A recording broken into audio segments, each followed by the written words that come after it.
BJP స్వచ్ఛంద corporation Pattabhi గారు నిర్వహించిన మీటింగ్లో ఆయన మాటలకి అప్పగించింది. సో హాస్పిటల్ జాయిన్ అయిన గొంతురావు గారు చనిపోవడం జరిగింది. ఆయన్ని నివాళులు అర్పించడానికి వైఎస్ఆర్ కాంగ్రెస్ పార్టీ రాజు గారు వచ్చారు. సో సార్తో మాట్లాడి తెలుసుకున్నాం అసలు ఏం జరిగింది. చాలా విషయాలు ఒక ప్రభుత్వ ఉద్యోగి నిజాయితీగా ప్రజలు చేసే ప్రభుత్వ అధికారులు కేవలం వాళ్ళు చెప్పిన మాట వినలేదని, వాళ్ళకి కాంట్రాక్ట్ సంబంధించి వాళ్ళకి అనుకూలంగా వ్యవహరించలేదని ఆయన వేధించి ఆయన మనోవేదన గురి చేసి ఆయన గుండెపోటుతో కుప్పకూలి మరణానికి కారణమైన వారందరినీ కూడా డిమాండ్ చేస్తుంది. ఇది 100% కూడా ఈ వ్యవస్థ చేసిన ఈ ప్రభుత్వం చేసిన హత్యగా మనం భావించవచ్చు. ఎందుకంటే అధికారులు ప్రజలకు సేవ చేయడానికి ఉంటారు తప్ప రాజకీయ నాయకులు బాధ్యతగా పనిచేయడానికి అధికారులు. అసలు మనం ప్రజాస్వామ్యంలో ఉన్నామా?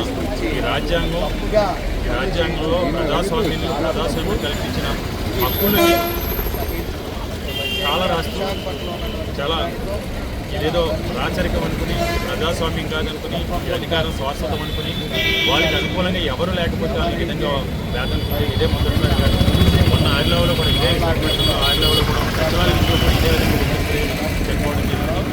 ఏది ఏమైనా కనీసం ఇక్కడ తన దుర్ఘటన జరిగింది, ఆయన ఒక 5 నిమిషాలు టైం కావాలని అడిగారు.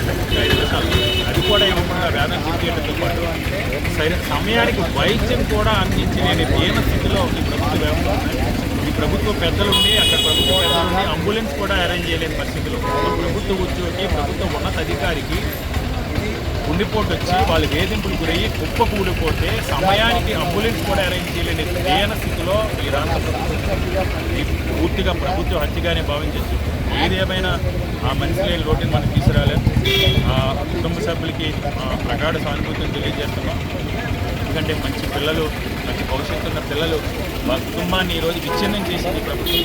కాబట్టి వాళ్ళకి ఎలాంటి సపోర్ట్ కావాలన్నా సరే మా తరఫున కూడా ఆ కుటుంబానికి భగవంతుడు కూడా ఆ కుటుంబంలో వాళ్ళ అమ్మాయి కానీ ఆవిడికి ఆవిడ భార్య గారికి కానీ భగవంతుడు మనోధైర్యాన్ని ఇవ్వాలని ప్రార్థిస్తున్నాం. ఏది ఏమైనా సంఘటనలు ఉన్నవారిని కఠినంగా శిక్షించాలని కారణమైన వాళ్ళు హాస్పిటల్కి వెళ్ళి ఆ విజువల్స్ కూడా ఉన్నాయి, చూసి ఉంటారు. అక్కడ హాస్పిటల్ యాజమాన్యంతో పరిచయ కార్యక్రమాలు నమ్ములతో కాలక్షేపం చేశారు తప్ప కనీసం బాధ్యతాయుతంగా వ్యవహరించలేదు. కనీసం అంబులెన్స్ కూడా అరేంజ్ చేయలేని పరిస్థితుల్లో వాళ్ళు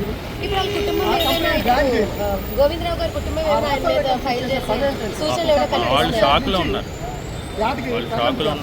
మన రాజకీయాలకి కావట్లేదు. ఆవేదనతో ఉన్నారు, షాక్లో ఉన్నారు.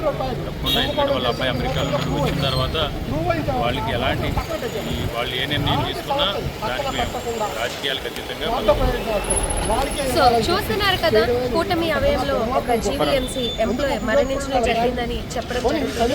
వైఎస్ఆర్ కాంగ్రెస్ వాళ్ళు ఏమనుకుంటారనేది మీకు కామెంట్ సెక్షన్లో షేర్ చేసుకోండి. మరిన్ని ఇలాంటి వీడియోస్ చూస్తున్నారని లీడర్ వాళ్ళు నేను